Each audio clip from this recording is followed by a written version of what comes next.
How we doing, everyone? Welcome back to another edition of FSI's PGA DFS Pick Show. I'm your host, TK Nation 47, joined with John Cool 19. Haven't said that name in a while. It feels good to be back here talking some PGA. Yeah, we're into our Hawaii swing, the very first event of the season, the Tournament of Champions, Sentry Tournament of Champions. John, how was your off season? How are you doing? And are you ready for some golf? Oh, I'm so ready. The off season started off. I couldn't wait for a break because it had been a really long super season, if you will. And then like 1 week into it, I was ready to get back going again. So it's been a little bit too long, in my opinion. Some goofy type events in the meantime, the PNC and all that garbage, if you will. If you liked it, you did. It wasn't for me, so I am pumped, ready to go. Hawaii swing is always fun. Get to super late afternoon, evening golf, if you will. Some we're going to be competing with Sunday night football coming up this week, so that is always fun and different. But yeah, I'm super pumped for the season to get going. We got one and done starting next week. We've got everything going on right now, so really excited. Absolutely, yeah. Definitely love the primetime golf feel when you get to the West Coast. You get that like football during the day, and then you can top it off with golf at night. It's awesome. So we're talking here DFS picks. If you're new to the show, this is the first event, so we might have new listeners. Just wanted to get out a quick little memo to everyone that we'll do two usually. We'll do a couple of favorites, picks, a couple of value picks, 2 sleepers, and we'll talk about our one and done selections and the process of how we do our one and dones. There is no one and dones for our big pool here with the boys over at FGNC, the Fantasy Golf National. If you have not signed up for that, I suggest you do so. Incredible content from Moose and the guys over at FNGC. I think I said FGNC the first time around. FNGC. Those guys are amazing, and thank them and Pat Mayo for hosting that big one and done pool. And if you have not joined that, I would do so. You can find it on the PME's Twitter page. He posted every week, and we got a couple of our subscribers in it. We're in it every year, so I'm looking forward to it, and it's going to be a great season. So with that being said, John, let's get into our favorite picks for the Tournament of Champions. Do you want to talk about the course just a little bit? No course preview this week, but just kind of a few things to note. Obviously, we'll talk about picks that we like most, whether it's betting or DFS or both, and then kind of hit on what's going on with the course or weather or anything like that. So weather is kind of a non-issue this week from what we can tell now. Trade winds always happen in Hawaii. You can't really stop it. They'll come, they'll go. You don't really know when to expect it. At this moment, it looks like it's going to be pretty pristine all week. Maybe one day of some rain, some softer conditions, but this is already a birdie fest anyway, so it's not going to be all that much different this year. I guess I heard there might have been a few tweaks to the course to make it just slightly more difficult, but when we're talking guys are hitting 22, 23 under, slightly more difficult might mean the winner is 21 under instead of 23. So it's a birdie fest. These are about the most wide open fairways we're going to see all season long. Guys like Bryson DeChambeau will hit driver over and over and over. They are not concerned about going out of bounds. There is only one hole with water as a concern on this course. There's tons of bunkers, but for call it a coastal course in Maui, there's no water concerns here. Really, out of bounds is almost non-existent. So they are just going to pound it as far as they can. The greens are also enormous, one of the biggest on tour. So they are just going to fire away. We're going to have greens in regulation like well over 70% this week. So we're looking for hot putters, guys who can drive it long. Really, approach is important. But the around the green game, actually around the green plus putting, that short game is actually pretty important this week. What we're not going to look at is like drive accuracy because that just won't matter. The rough is almost non-existent. It's really not penal. If you come out of the fairway, it's still like hitting out of the fairway here. So looking for golfers kind of hitting those greens in regulation, hot putters. Looking at Harris English last year, he wasn't the longest driver, but he putted the best over the week. So that won him last year's tournament. We're going to look for something similar this week. Could be somebody going out and just pounding like Bryson DeChambeau, but really more likely it's going to be whoever's the hottest putter. So those are kind of some of the things to consider there. Par 5 scoring, super important. There's only 3 par 3s this week, so it's a par 73, which is a little bit different. The course is super, super long, but there's so many hills and really downhills, like the 600 plus yard par 4 or hole 18 over 600 yards. They're going to all hit it into just about all the golfers are going to be on into. It's not as long as the yardage book says. Bermuda grass greens. So that's kind of where we're focused here. Birdie or better. You'll hear us talking about that tonight. We need birdie makers, distance helps, hot putters, and that should find the winner. Yes, absolutely. Great breakdown. Something different if you joined us last year. We're going to just do a small breakdown of the course before we talk about our picks. Thank you for the reminder as I get back into my golf shape here on the video. Yeah, we'll break down a little bit of the course and then we'll talk our picks. So I'm going to kick us off with my favorite, Justin Thomas here. I would say outside of Rahm, probably the favorite, I would presume. Yep. I know there's players like Colin Morikawa here. There's Bryson, there's Brooks, there's big names here, but Justin Thomas coming in with some of the best form in this off of the swing season, and the books know it. He had played in that father-son competition at the PNC, the whole Tiger thing going on. One of his good buddies now, I guess him and JT and Tiger are pals. I'm for it. Yeah, I'm all for it too. So yeah, he's got that good mojo going. He's third at the Mayakoba and then fifth at the Hero Tigers event as well. So he's just coming in hot, I guess you would say, for a swing season, a layoff point. So that's what the books tell you with that plus 800, that 8-1. He did win the Players Championship this past year. That is a Florida course with wind, with water. As you mentioned, this isn't really a course like that, but he is a 2-time winner here at the Tournament of Champions, a 1-time winner of the Sony Open. He's won these events back to back before. He does get off to a pretty hot start too in Hawaii and on the West Coast. I like Justin Thomas as a favorite for that reason. I think he is going to be popular. Yeah, I'm going to be different elsewhere when it comes to being up top, but I really like JT. I just don't want to overthink it. He's going to be my stud. How about you? Sure. I like it a lot. And I think you hit on a really good point there when you said about just there's been a layoff for the golfers here. They've missed the past month or so. So yeah, form, we're looking at form some, we're looking at the swing season a bit, but what I kind of honed in on is how do golfers start their calendar year? So a lot of golfers don't get to play in this event, guys that are playing either at the Sony or they'll start in a couple weeks. So the schedule doesn't allow, obviously, all the players to be in this event. So how do players start their year? And Justin Thomas is a guy that tends to start off pretty red hot. A couple others that come to mind are Patrick Reed. He tends to start very well in his season.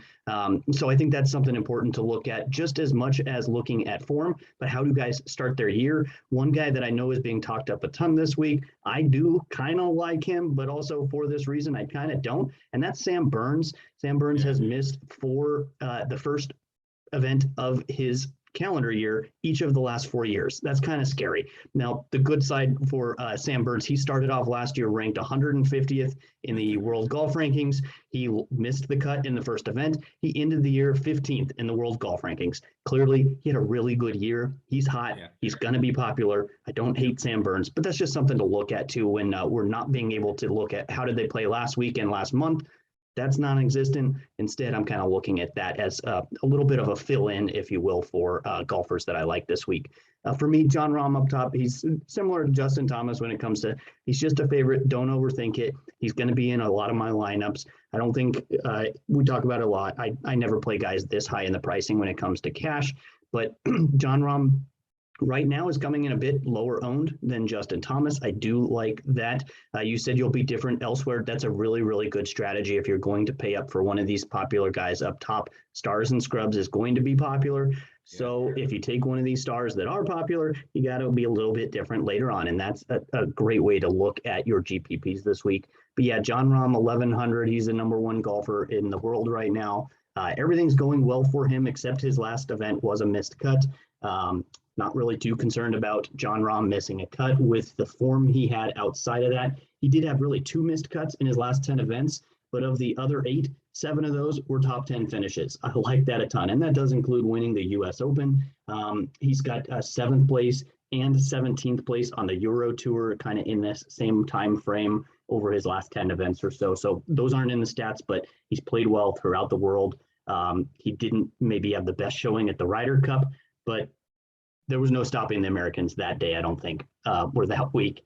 Course history here, he was 7th last year, 10th the year before that, 8th place, 2nd place. He's never finished worse than that 10th overall, so I like that a lot. I think he's just super consistent, whether it's this course or any other, and the stats back him up. He's 3rd in par 5 scoring, 1st in bogey avoidance. He's a long hitter, makes a ton of birdies. There's nothing to dislike on Jon Rahm unless you think his missed cut at his last event is important, but I don't think it is. So, and even then, I think it's just exhaustion. He had a long season. He had a baby this year, his firstborn. A lot going on for Jon Rahm. He didn't really need that the one event. I think it was the Fortinet. He didn't care. So I love Jon Rahm. I'm gonna load up probably pretty good. I might start my GPP lines there if I see he is the lowest owned of those top 3-4 golfers. I'm probably gonna shoot Jon Rahm right away. Yeah. I think the only thing I have on Rahm is he skipped the European Tour Championship, now the DP World Tour Championship. He skipped that event to, I believe, for the baby and everything. So, yeah, he was burnt out, and I don't put any stock into that missed cut. He was burnt out. He withdrew from a championship event that he could have won, that they basically handed to Morikawa. Because of all Morikawa won, I think 2 events. I think he only played 2. For the World European Tour, and Rahm was the only one that could come close, and he withdrew. So he's these 2 guys, these favorites, they are who they are, right? And that's what we're playing. Moving on to value, I'm going to talk a little bit about Daniel Berger. He won the AT&T Pebble Beach Pro-Am. He does pretty well on these coastal courses, loves Bermuda grass. That's what we're getting here for a putting surface. I kind of always tend to favor him when he's on that surface. Excellent on approach. You gave me that cool stat. First on approach in the last 36 rounds. I know there's not much data heading into, an event like this where everyone's been off, but he did play at the Hero. He finished 7th. 3 straight rounds under 70 with a Sunday of 70 that kind of just filled out. But he was in contention for most of that tournament. Looked good. I remember, when we were playing DFS in that swing season for the Hero, it was, a really weird DFS week. But, following the leaderboard, you noticed Berger got out to a hot start. He looked really good. He kind of just stayed in that spot, but you just noticed the consistency he had, just flying in for one event coming off of the end of the year. So he was good. I'm going to trust him at that 8,400 price tag. And I think that 20-1 is pretty interesting too. Sure. He can win in big events. He's come close to winning in big fields. I know that AT&T Pebble Beach Pro-Am field was really weak, like one of the weakest ever. And he just kind of walked home with it. I mean, he's beaten guys like Ted Potter Jr. It was, So, wins a win. Wins a win, but he can get it done in a big event, and he's looking to become that next tier, right? Like, sure, he's 20-1 in this field, but if we're starting the Masters tomorrow, he's probably north to 40. He's looking to get into that 20-1 range, and I think he can make that leap with the win against some of the elites. And why not a small event that everyone's on a vacation still, and you can put your name out there. So I like the 20-1 on Berger, and I think about putting a little bit of cash on that one. And I'll definitely have him in my DFS lineups. Tell me about your favorite. I like this guy too. Yeah, Cam Smith, he was the first one who popped for me. And even before the pricing came out, I was ready to click Cam Smith. The price, though, I think is really nice, 8,300. Super comfortable playing him in cash this week or in GPPs. He's probably going to be pretty popular, maybe one of the more 3, 4, 5 most popular golfers in this field, up there with like a Burns and Justin Thomas. But that's not going to scare me off. I'll be different elsewhere. That's okay. His last 10 events, he only has 1 missed cut, and that was at the US Open.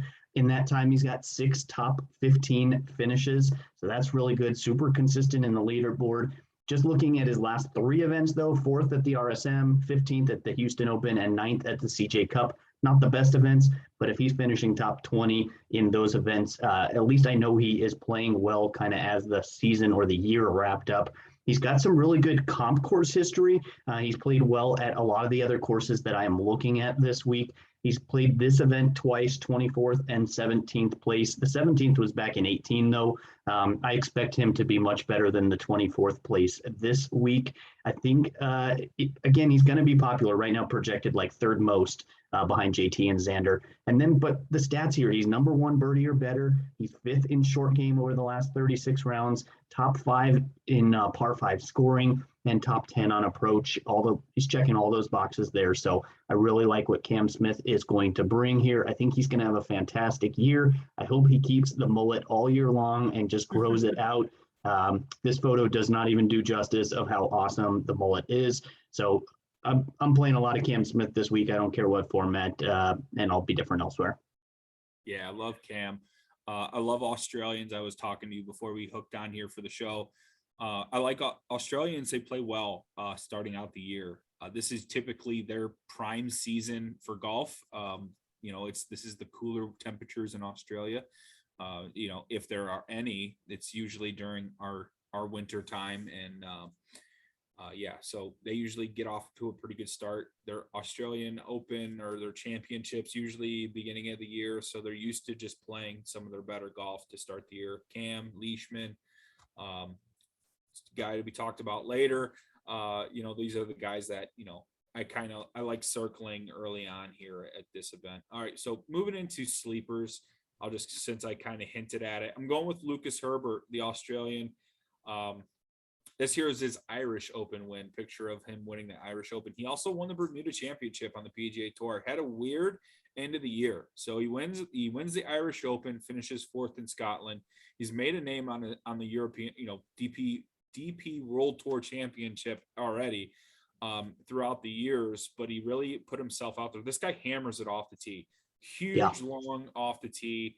130 to 1, not a bet I would make, but hey, if you want to go with the top 5 each way, I would get it. That would be a smart bet. And he certainly has the capabilities. He's won twice, in the last 12 months. And, that Bermuda Championship was a coastal course, out there. So in the Bermuda, on Bermuda grass, kind of similar. 6,100. I don't know if he's going to be the most popular pick down here. I certainly hope not. But yeah, you're going to have to find these long shots here that are low owned, that separate you from, everyone plays the studs. You're not going to get many low owned studs, but you're going to get low owned sleepers that guys have no clue who they are. And here we go. We got a 2-time winner who's very long off the tee, and the putter gets hot and he wins. So love Lucas Herbert. Your thoughts on him and your favorite sleeper of the week? Yeah, he definitely popped for me for guys under 6,500. I think he is my favorite option on DraftKings. I agree with you. I wouldn't bet the 130. This event tends to be kind of cream of the crop, or the cream rises to the top. So if I'm making outright bets, I'm probably going to stick to something like 30 to 1 or less, probably even aim for that like 18 or 21 to 1 to 30 to 1. Guys like your Patrick Reed, some JM, some popular options this week that are kind of right in that range. It would give you some good value for a guy that can win. So for me, I wouldn't bet the outright, but I'm certainly interested in Lucas here playing on DraftKings. It will help you fit Rahm, Justin Thomas, whoever you want there. I don't necessarily, you can go with 2 guys above 10K, and then you have to play 2 or 3 guys down in the 6K range. I don't love that on my initial builds, but playing one of them, pairing them with a guy up top, and then finding some value in the middle range, I think is kind of where my first attempt at GPP builds is going to be here. For me, though, Seamus Power pops off for me on the charts. Now, a lot of his stats are in some of these weaker events that were towards the end of the year. The majority of the back end of his season was not gearing up for and playing in the playoffs. It was winning events like the Barbasol, playing in the John Deere, playing at Bermuda. These are the events, but he excelled. He played really, really well over the last handful of events. His 2021 finish was 4th at the RSM. So really just right his last event, 4th place. The RSM I know is not the biggest or best field, but I do like the way that he finished there. The stats, though, again, they might be a little bit skewed, but they're excellent. He is like number 4 overall in my model when it comes to looking at just the stats. 10th on approach, 8th birdie or better, 7th greens in regulation. He's top 10 on par fives. So all the stuff that we want for this course, he's been doing it in some of the lesser fields again. But I think when it comes to guys that are in this maybe $6,500 to $7,000 range, there's not very many golfers on DraftKings there, but I think he is your best option there for filling out the end of my GPP lineup. So I like him. Maybe a couple guys, others to think about that are a little more expensive, low 7Ks. I think Taylor Gooch is a good option. Leishman as well. I think both will be pretty popular, and I will want to put them in my DraftKings as well. Not really sleepers, though, kind of at the price they are, but certainly have interest there also. Yeah, I was going to say Taylor Gooch is probably everyone's darling at the moment. He had an amazing swing season. He's not flying under the radar, and at 7,600, I expect him to have a lot of ownership. Agreed. So guys down here in the 6K range, probably going to go lower owned just because of some of the power names we have in that 7K range, which is fine because I'll fit more studs and I'll fit some of the lower owned guys down here, and I'll avoid some of the strong ownership plays in the 7K range and hopefully try to beat them that way. All right. Well, Remember, guys, keep your bankroll light for this tournament. This is just the opening event for a very long PGA season. It is a no-cut 30-player field. So if you're bringing out the Bucks, bring them out for the Sony Open, a nice 156 field for guys in a open tournament. It's much more easier, I would say, to predict in ways to get cuts, to have more potential for winnings. But here I say this, and John, your biggest win was from the Tournament of Champions last year. So the event was good too. So it was good. I think what I focused on last year, just looking back, and I'm going to do it again, and that is putting a big emphasis on ownership. So guys, for me, it was Harris English, it was Joaquin Niemann, who ended up in the playoff against each other for the title. Those guys were not very high owned. And then I filled out my roster with a couple others. I had Sung J M in there. And then I think I had one guy up top that was high in the pricing. So it isn't necessarily a matter of having just all of the right plays, but really looking at that ownership. Yes, it was just a single bullet that I got that with, so I wasn't spreading out 20 plus lineups or 150 or any of that, but just focusing on the ownership of 2, 3, 4 guys in my lineup, and then plug in the guys that I love the most on top of that, or really kind of starting the other way, plugging in the 1 or 2 of the ones I love the most, then finding guys low owned that I still like quite a bit, and rounding out my roster that way. So that will be my strategy again this year. I highly recommend focusing on the ownership as we get to Wednesday. That will be in our Discord. We'll just be discussing who we think is going to be the top 5-10 golfers owned, and then some guys that we like that are in that bottom 5-10. That's absolutely okay to play 1 or 2 of those in your lineup. Makes you different, gives you a better chance to win. I did not have a duplicate in the big $5 tournament. First, second, and third place were non-duplicated lineups. I was 3rd place in that. So I can't stress it enough. Ownership has to be a focus this week, beyond just who you like. What do the stats say? It's not making a lineup of 5 golfers who are in the top 10 ownership. Perfectly said. All right, guys, with that, we will leave you. Please like this video, comment below with any questions you may have. You can follow me on Twitter at TKNation47. That is John Cool 19. All right, guys, find us in the Discord as well on our Twitter handle at FSI_DFS or on our website, FSIDFS.com. All right, guys, enjoy the Tournament of Champions. We will see you for the Sony Open. All right, good luck.